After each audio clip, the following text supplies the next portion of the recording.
বৌমা তিনি দাঁড়ান প্লিজ। বৌমা তুমি কোথায় যাচ্ছ? চাচা আপনার টাকা। ঠিক আছে, কিন্তু তুমি কোথায় যাচ্ছ? আপনার ভাতিজা আমাকে নিয়ে অনেক ধরনের কথা বলে। ও বাসায় না থাকলে নাকি আমার প্রেমিক আসে, আমার চরিত্র নিয়ে অনেক আজে বাজে কথা বলে। এরপরে আমার এখানে থাকা অসম্ভব। না, তুমি কোথাও যাবে না। আশিক, আশিক,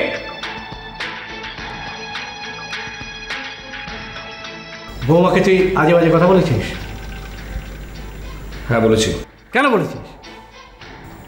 যা বলেছি সেটা সত্য এবং সব কিছুর প্রমাণ আমার কাছে রয়েছে, তাই বলেছি। প্রমাণ? কি প্রমাণ আছে? এই যে এগুলো হচ্ছে প্রমাণ। এই সিগারেটের প্যাকেট আমি সিঁড়ির গোড়ায় পেয়েছি, এটা পেয়েছি এখানে। আমরা তো কেউ সিগারেট খাই না, তাহলে এগুলো আসলো কোত্থেকে? কোত্থেকে আসলো বলুন? এগুলো তো আমি ফেলেছি। আপনি? কদিন ধরে তো আমি লুকিয়ে আসতাম এখানে। লুকিয়ে লুকিয়ে আপনি এখানে কেন? না মানে আমার তো আর তোর কাছে মুখ দেখাবার জো নেই বাবা। তোর 2 লক্ষ টাকা আমি নষ্ট করেছি, কেমন করে মুখ দেখাই আমি? তো বাবা আমি একটা দোকান পেয়েছি, তবে এই 20,000 টাকা কম, তো বৌমার কাছে হাত পেতেছিলাম, সেই জন্যই আসা। টাকা ওর কাছ থেকে নিইনি, আমার বান্ধবীর কাছ থেকে নিয়েছি। তাহলে জাফর নামে কেউ এখানে আসেনি? Jafar? Who Jafar? Jafar is nobody. Jafar কেউ নেই। আমার কাছে যা মনে হয়েছে দুলাভাই, তোমার যা হয়েছে তা এক ধরনের মানসিক রোগ। আমি ইন্টারনেট ঘেটে দেখেছি তোমার ডিজাবু হয়নি, আর তুমি চরম সন্দেহের বশে জাফরকে কল্পিত চরিত্রে সাজিয়েছ।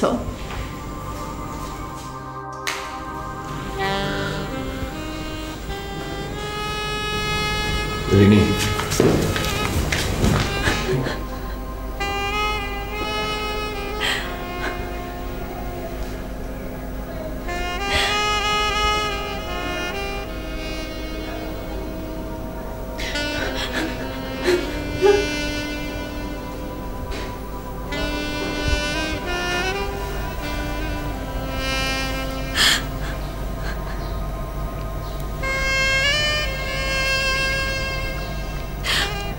ইমু ঠিক কথাই বলেছে।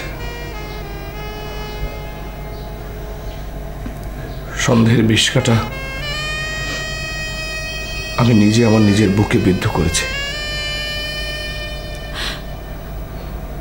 তোমাকে কষ্ট দিয়েছি,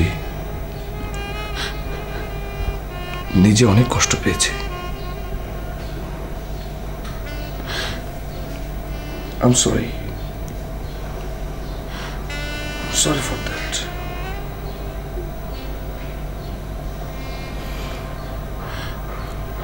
আমি আজ থেকে